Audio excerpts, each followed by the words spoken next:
Minsan ang sarap magkaroon ng kapitbahay pero minsan nakakabwisit magkaroon ng kapitbahay. Ano na naman pinagsasasabi mo? Manahimik! Dati kasi ang mga kapitbahay nagbibigay ng ulam, ng merienda, ng hapunan, ng anak. Tita? Ay hindi.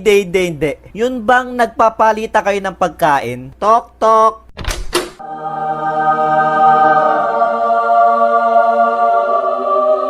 Spaghetti po para sa mabuti kong kapitbahay. Uy, hala, thank you. Soli ko na lang yung pinggan mamaya. Ano ba yan, ang tabang naman ng spaghetti nila?